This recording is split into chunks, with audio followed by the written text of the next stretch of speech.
CNN may have violated campaign finance laws, according to Robert F. Kennedy Jr.'s campaign.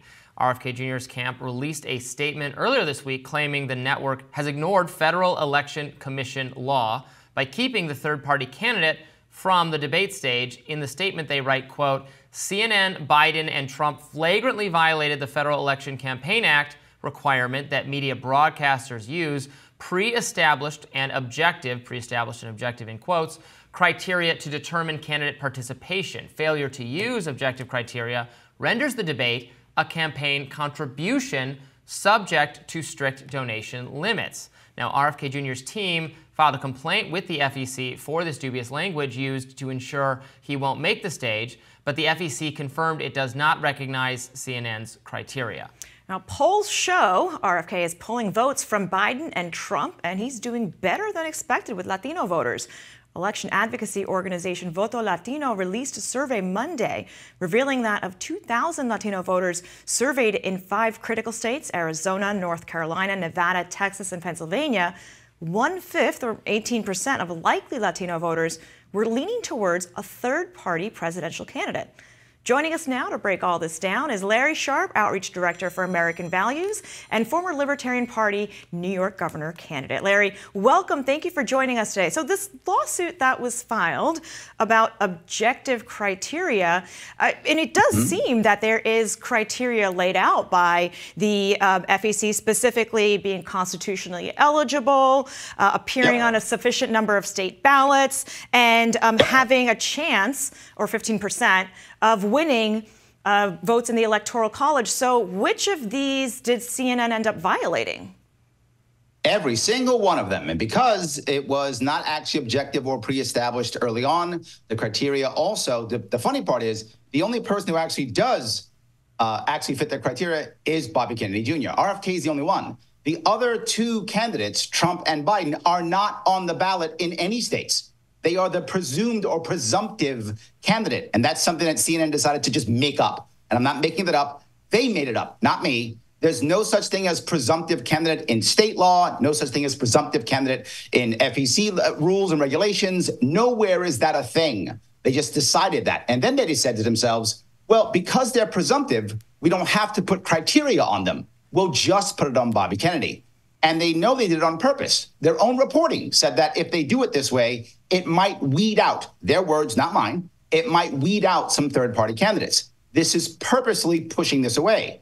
Not just that, they may not use party affiliation only. There was actually a case, I think it was the Labat's case, if I'm not mistaken, 2012 in that area, that literally the judge said, you may not use party affiliation as a means to put someone on a debate stage. Why? Parties aren't part of the Constitution.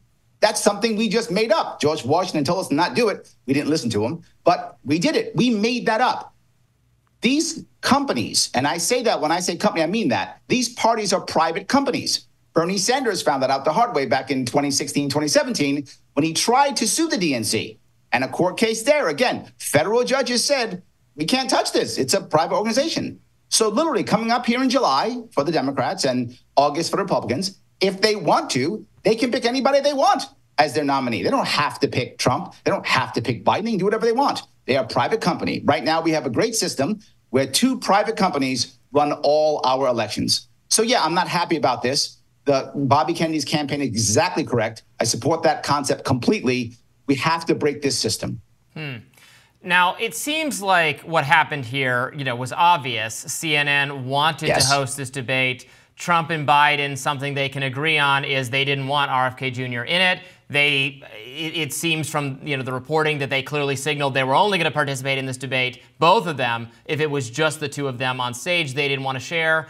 And CNN kind of subtly confirmed that to them. It seems like it was a little bit of a backroom dealing, because this isn't the debate commission. The debate commission's rules were, well, 15% you get to be in the debate. I know that Gary Johnson was close to that in 2016, and there was a lot of libertarians like myself being like, okay, we're being really strict here to exclude him at this point. But here, Biden and Trump both said, screw the debate commission. We're just kind of making this agreement with CNN, and we're not going to include RFK Jr. So it seems to me that even if he was at 15%, that wouldn't matter here because CNN was not going to include him because the debate wasn't going to happen from the Trump-Biden perspective.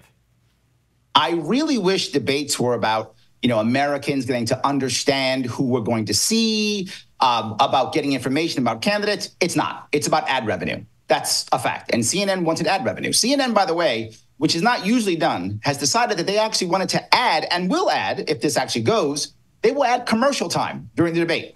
Yes, they will not just do that. They will put it on Max, which is, of course, is their subscription. They'll do that too. This is all about CNN bringing in bank. That's what it's about. They don't care about you or me or either candidate. And if one won't show up, well, then they don't have debate. They don't get cash. We all know that right now, CNN, if they're lucky, they get, 500,000 people watching a given night. If they're lucky, podcasts get far more than that any given day. So they're desperate for that 100%.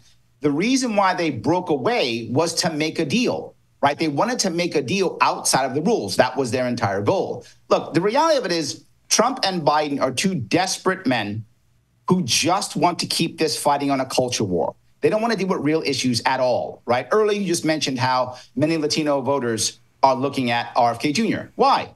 He's talking about the American dream. He's talking about small businesses. He's talking about chronic illness. He's talking about the debt. He's talking about things that people care about. Biden and Trump don't do that. They talk about how other guy is bad and how elect me and I'll give you my form of democracy however I see fit.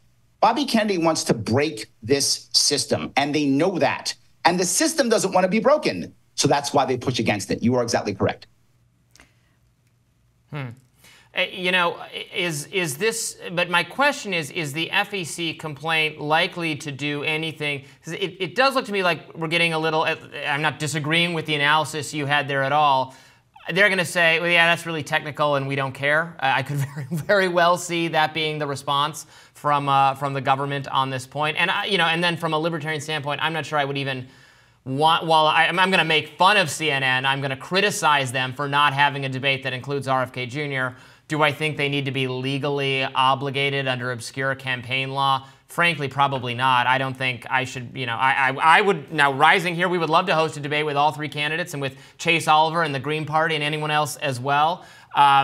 But, I wouldn't want the government to tell me, which I would voluntarily want to feature an actual debate with all the candidates. I wouldn't want the government telling me how to run it. So is there a little bit of that coming into play here? No, this is actually not at all. I think the reality is if you did it, as long as you had objective and pre-established, criteria, it'd be fine. Do it. Say, hey, if you make X percent, Y percent on this number of ballots, whatever the case may be, just do that. It's fine. I don't see anything wrong with that. Freedom Fest this year is hosting one with very wide open, good criteria. The Free and Equal Foundation is doing it. Not a problem at all. But this is CNN. CNN is taking advantage of the government to the best of their ability whenever they can. And then now they don't want to pay attention. No, if you're going to take the good, you take the bad also.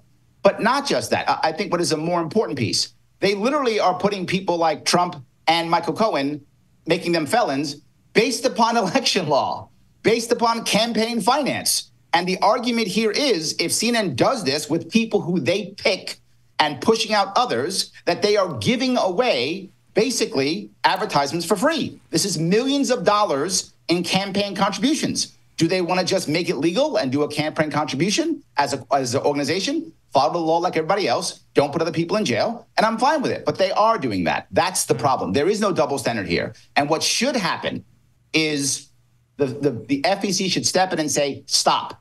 And I think CNN is feeling the pressure, and I hope they stop. If they don't, here's the easy thing.